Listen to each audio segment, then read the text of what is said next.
हरे कृष्ण हरे कृष्ण गुरु जी। हरे कृष्ण गुरु जी। हरे कृष्ण प्रभु हरे कृष्ण प्रभु जी।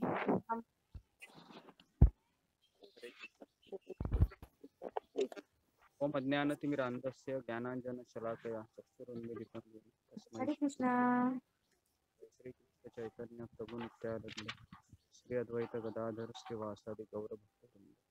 हरे कृष्णा कृष्ण कृष्ण हरे हरे, हरे राम राम राम हरे हरे। हाँ, तो अभी हम 14वां श्लोक हम पढ़ रहे थे, अगर आपको पता होगा। ओके, तो हम कहाँ तक थे, किसी को याद है कौन से श्लोक तक थे? कौन सा श्लोक हम पढ़ रहे थे? 9 श्लोक तक आए थे। हाँ 9 तक हो गए थे प्रभु जी, 10वां पढ़ना था। 9 श्लोक। तो कल हमने बहुत चर्चा किया है ना, सत्वगुण, रजोगुण, तमोगुण। तो तमोगुण वाला व्यक्ति होता है वह लोहे के जंजीरों से बंधा हुआ है। रजोगुणी व्यक्ति है वह चांदी से बंधा हुआ है, चांदी के जंजीरों से बना हुआ है। और जो सत्वगुणी है वो सोने के जंजीरों से बंधा हुआ है। तो अभी मेरा प्रश्न है कि आपको सोना, चांदी, लोहा, इन तीनों में से कौन से जंजीरों से बंधना अच्छा लगता है? तीनों में से कोई नहीं। किसी भी जंजीर से नहीं अच्छा लगता। अच्छा, तीनों? ओके, ठीक है, अच्छा है। तीनों में से आपको सोने का जंजीर भी नहीं चाहिए क्या? क्योंकि सोना अभी बहुत महंगा, उसका बहुत वैल्यू है ना? सोने का जंजीर भी अच्छा रहेगा अगर आपको चाहिए तो। और अगर आपको मुक्त होना है तो उसके लिए आपको फिर बहुत संघर्ष करना होगा। ठीक है, तो सत्वगुण वाला व्यक्ति मनुष्य को सुख से बांधता है। रजोगुणी व्यक्ति है वह सकाम कर्म से बनता है, मतलब फल का इच्छा। जैसे शादी क्यों करते हैं स्त्री पुरुष? क्योंकि दोनों की इच्छा होती है, अपेक्षाएं होती है। तो रजोगुण तीव्र वहाँ घर में ज्यादा तीव्र होता है, जहाँ पर स्त्री पुरुष परिवार है वहाँ पर रजोगुण ज्यादा होता है। तमोगुण मनुष्य है वह ज्ञान को ढककर उसे पागल बना देता है। इसका उदाहरण मैंने बताया था कि वह खुद को शरीर समझता है, मैं हिंदू हूँ, मैं मुसलमान हूँ, या मैं स्त्री हूँ, मैं पुरुष हूँ, इस तरीके से। अभी 10, 11, 12 हम देखेंगे अभी क्या इसमें लिखा हुआ है किताबों में।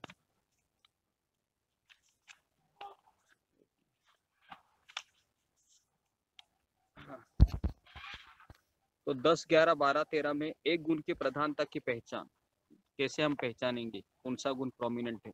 तो अगर कोई पूछेगा आपको कि आप में कौन सा गुण है ज्यादा, तो आप क्या बोलोगे? बताओ, हमारे में कौन सा गुण अधिक है? कैसे समझना है? तमोगुण। गुरुजी सतोगुण हुआ ना, अभी आजकल हम लोग सुबह उठ रहे हैं, नॉनवेज वगैरह नहीं खा रहे हैं, तो ज्यादा सतोगुण हुआ ना, तमोगुण और रजोगुण कम हुआ, सतोगुण ज्यादा हुआ। हाँ, वो तो 1-2 घंटे के लिए आता है, बाकी टाइम तो वही रहता है ना। हाँ। तो सत्वगुण वाला व्यक्ति होता है ना, वो ज्यादा तीखा नहीं खाता है, ज्यादा खट्टा नहीं खाता है, ज्यादा मीठा नहीं खाता है। वो दाल, रोटी, सब्जी, चपाती इतना ही खाता है। तो वो सत्वगुणी व्यक्ति है। रजोगुणी व्यक्ति क्या खाता है पता है क्या?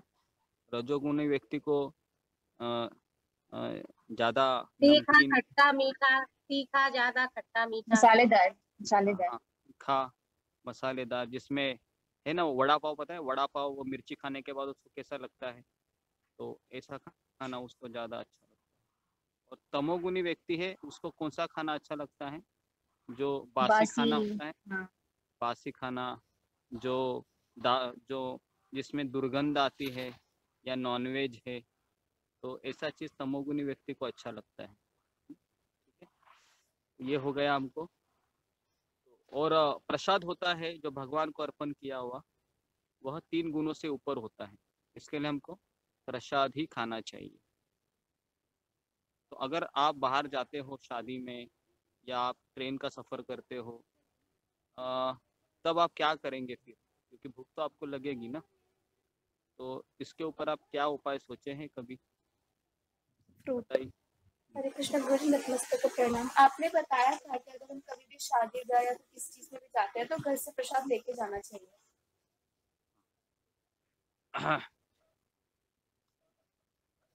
घर से प्रसाद लेना चाहिए। और कोई मुझे बताएगा? फ्रूट वगैरह खा लेंगे। फ्रूट खा लेंगे, ओके। और ठीक है, हो गया। तो हमें ऐसा कोई ड्राई आइटम लेके जाना चाहिए। ड्राई आइटम होता है ना, जैसे जो, ड्राई फ्रूट। हाँ ड्राई फ्रूट नहीं, जैसा हम दिवाली में बनाते हैं ना, वो तेल में जो थोड़ा सा, वो क्या बोलते हैं उसको, नमकीन। मटकी, शक्करपारे। चकली, हाँ चकली, करंजी, तो ये सब चीजें आप थोड़ा सा बना के लेके जा सकते हैं। ठीक है, ये हो गया। तो अभी हम 10, 11, 12, 13 4 श्लोक पढ़ो। सीमा सीमा जी पढ़िए। जी। रजस्तम श्राव्य भूय सत्तम भवति भारत, रजः सत्तम तमश्चैव, तमः सत्तम रजस्तथा।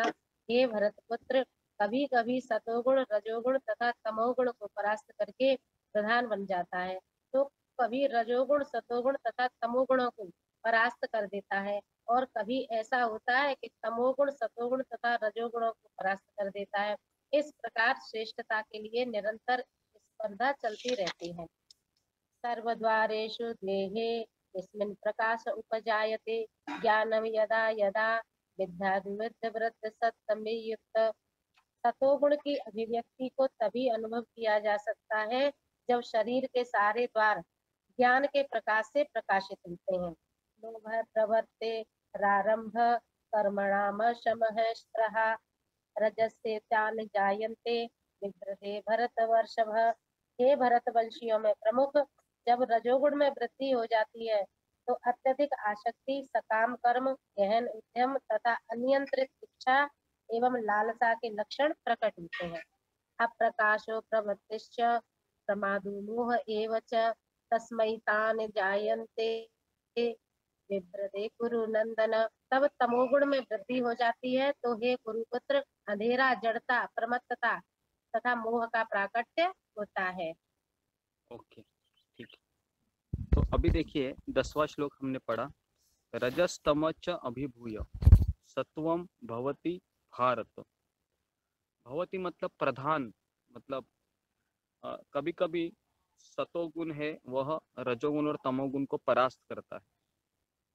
कभी कभी रजसत्वम तमश्चैव, कभी कभी रजोगुण सत्वगुण और तमोगुण को परास्त करता है। कभी कभी तमह सत्वम रजस्तथा, कभी कभी तमोगुण सत्वगुण और रजोगुण को परास्त करता है।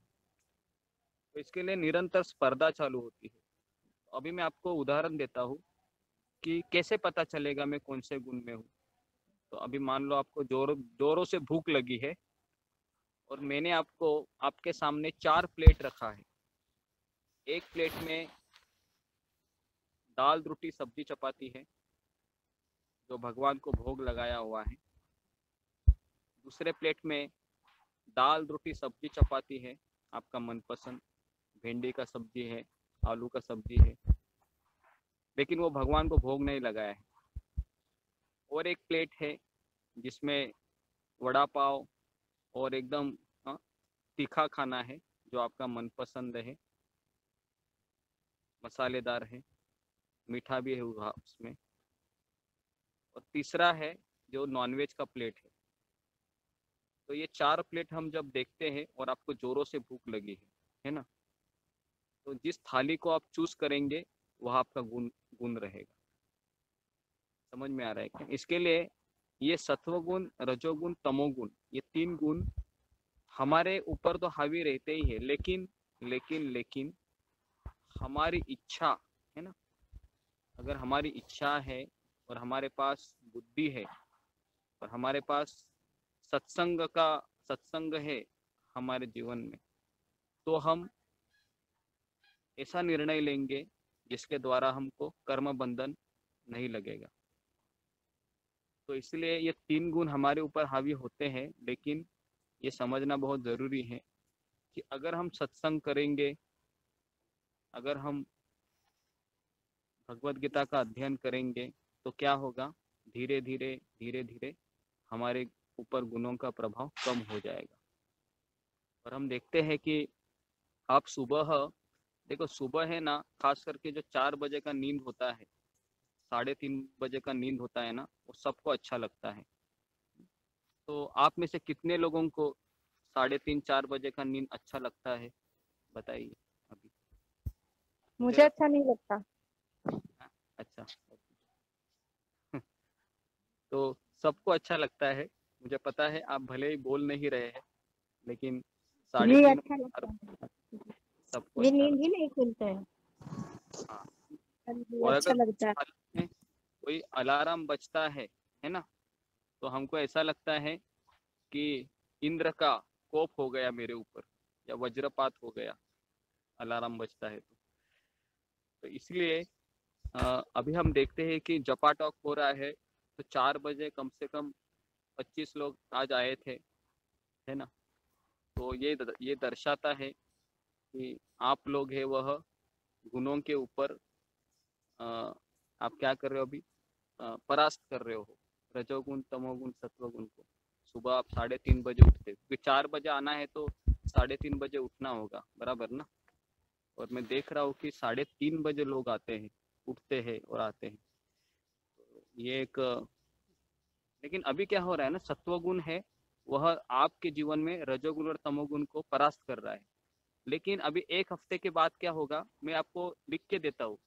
10 दिन या 15 दिन के बाद क्या होगा कि आप रजोगुण एक्टिव होगा ज़्यादा, और फिर आप उठ नहीं पाओगे, या उठेंगे तो भी सो जाएंगे 4:30 बजे के बाद या 5 बजे के बाद। हाँ, कितने लोगों को ऐसा होता है कि जैसे ही आप सेशन ज्वाइन करते हो 4-5 माला करते हो और फिर जोरों की नींद आने लगती है। कितने लोगों के साथ होता है ये? प्रभु मेरे साथ भी होता है। होता है, ओके। होता है मतलब आप नहीं, ह्यूमन ये सब नहीं होता। मनुष्य है आप, हो रहा बट है। प्रभु जी मैं सोती नहीं हूँ, कर लेती हूँ, उसके बाद मैं चली जाती हूँ, बट सोती नहीं हूँ। हाँ, ओके ओके। तो इसके लिए खास करके मैंने जैसे जपा में बताया था कि हमको हर एक शब्द से सुनना चाहिए, हर एक शब्दों को बोलना चाहिए, है ना। हरे कृष्णा कृष्णा कृष्णा हरे हरे, हरे राम राम राम हरे हरे। ऐसे हर एक मंत्र को बोलना चाहिए, सुनना चाहिए। सुनने से क्या होता है, हमारा चित्त शुद्ध हो जाता है। ओके, तो इसके लिए इसकी प्रतियोगिता निरंतर चलती रहती है। अगर मान लो आपने देखो, अगर आप रोज प्रसाद खा रहे हो और एक दिन में आप शादी में गए और आपने कुछ ऐसा चीज खाया, बराबर है, जो भगवान को भोग नहीं लगाया है, तो मैं 100% बोलता हूँ कि कल के दिन आप उठेंगे ही नहीं, क्योंकि उसका प्रभाव हमारे शरीर के ऊपर होता है खाने का। उसके लिए हमेशा, अगर आपको सत्संग करना है ना जिंदगी भर, सालों साल, तो आपको खाने के ऊपर काफी आपको कार्य करना होगा, अपने खान पान के ऊपर। समझ में आ रहा है ना। नहीं तो क्या होगा, धीरे धीरे अगर हम ज्यादा तीखा खाएंगे, जो लोग तीखा खाते हैं ना ज्यादा, तो उनमें काम वासना बढ़ जाती है। और जो लोग तमोगुनी खाते हैं वो गुस्सा ज्यादा करते हैं, है ना। सत्वगुणी व्यक्ति रहता है, गाय की तरह शांत होता है। तमोगुनी मतलब? तमोगुणी व्यक्ति है वो गुस्सा ज्यादा करता है, गुस्सा। नहीं, खाता क्या है? तमोगुणी व्यक्ति है वह, मैंने कहा ना, बासी खाता है वह, या नॉनवेज खाता है वो, चिकन मटन अंडे ये सब खाता है। नहीं, मैं ये सब तो नहीं खाती, बट हाँ मुझे तीखा खाना पसंद है। हाँ, तीखा खाना है तो आप रजोगुण में आते हैं, तीखा खाना। ठीक है, तो कोई बात नहीं, फिलहाल तीखा खाइए, लेकिन प्रभु जी तीखा तो मैंने खाती हूँ नहीं, मांस में मीट मछली खाती, फिर भी गुस्सा क्यों आता है मुझे, सबसे ज्यादा आता है। हाँ, अभी आपको जो गुस्सा आ रहा है ना, तो ये पिछले जन्म का कुछ है। हम गुस्से को कैरी फॉरवर्ड कर रहे हैं ना। अभी अभी हम क्या कर रहे हैं ना, आहार हमारा सात्विक है, लेकिन जो मैंने कोटा है ना मेरा पिछले जन्म का, तो वो कोटा अभी तक मेरा गया नहीं है। अभी भी मेरे हृदय में है वो काम, क्रोध, लोभ। तो इसके लिए अभी मेरी साफ सफाई का काम मैंने लिया है जोरों से, तो उसको समझ जाएगा। जी प्रभु जी, कोई काम बोलता है ना चिढ़ जाते हैं, जो मेरे मन में है वही करते हैं। हाँ ठीक है, तो ये सबका प्रॉब्लम है। हमारे सत्र में जितने लोग हैं सबको गुस्सा आता है, तो आप चिंता मत कीजिए, ठीक है। धीरे धीरे जाएगा। ओके। तो गुरुजी, तो हम लोग कौन से गुण में हैं अभी? अभी हम तीनों गुण में हैं, लेकिन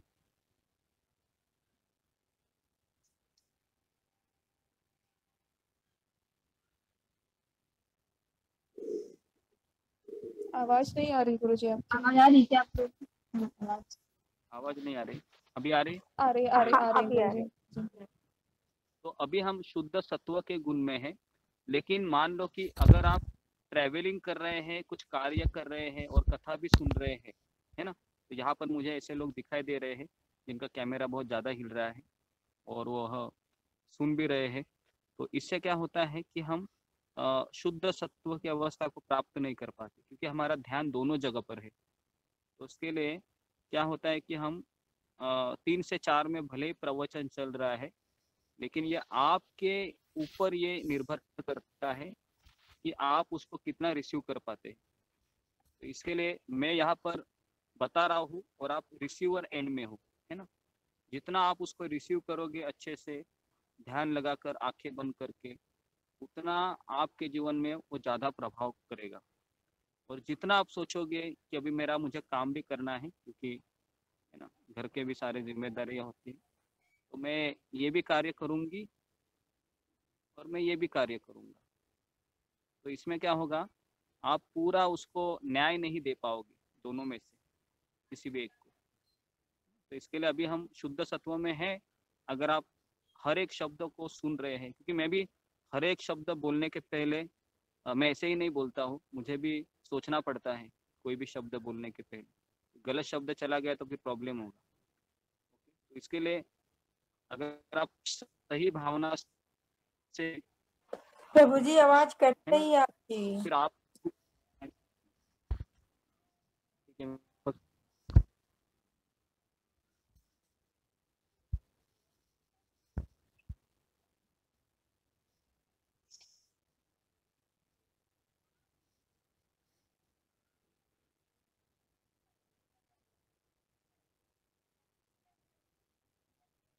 हरे कृष्णा हरे कृष्णा। अभी आ रहा है आवाज? हरे कृष्णा हरे कृष्णा। जी गुरुजी आ रही है। और जी आ रही है। यहाँ पर नेटवर्क का इशू हमेशा रहता है, क्योंकि मैं अभी इधर शिफ्ट हो गया हूँ, तो यहाँ पर तो नेटवर्क हमेशा फ्लेक्सिबल होता है। तो इसके लिए थोड़ा सा देर की। अभी हमारे और आपके बीच में केवल एक ये मोबाइल ही है, और ये मोबाइल का टावर है जो हमको क्या बोल रहे हो अभी संपर्क में लगा रहा है। नहीं तो आपका रास्ता पता नहीं, आप कहाँ रहते हो, किस कोने में बैठे हुए, है ना, और मैं भी किस कोने में बैठा हूँ। तो इसके लिए ये भगवान की कृपा है कि ये मोबाइल के माध्यम से हम जुड़ रहे हैं। तो इस प्रकार से ये यदि कोई संकल्प कर ले तो उसे सत्व गुण का आशीर्वाद तो मिल सकता है। भले ये 3 गुण है, लेकिन संकल्प ये इतना आसान नहीं है ना। दृढ़ निश्चय कभी होता है व्यक्ति को जब व्यक्ति ज्ञान को प्राप्त करता है, जब वो गीता के सत्र में आता है। पहले हमारे गीता के सत्र में बहुत सारे लोग आते थे, अभी थोड़ा सा कम इसलिए हो रहा है कि जैसे मैंने बताया कि 3 गुणों का प्रभाव है। तो इसलिए बहुत सारे लोग आएंगे कृष्ण भक्ति में। आना बहुत आसान है कृष्ण भक्ति में, और जाना भी बहुत आसान है। लेकिन लेकिन लेकिन रोज इसको सुबह उठना, रोज माला जप करना, रोज अपने इंद्रियों से संघर्ष करना, रोज कृष्ण को हाँ बोलना, इंद्रियों को ना बोलना, ये अगर कोई व्यक्ति रोज करता है ना, तो उसी व्यक्ति को कृष्ण प्राप्त होता है। तो इसके लिए मैं आपको बता रहा हूँ कि कृष्ण भक्ति ये सबसे आसान भी है। कुछ करना नहीं है, केवल माला का जप करना है, गीता का अध्ययन करना है, प्रसाद खाना है और 4 नियम का पालन करना है। लेकिन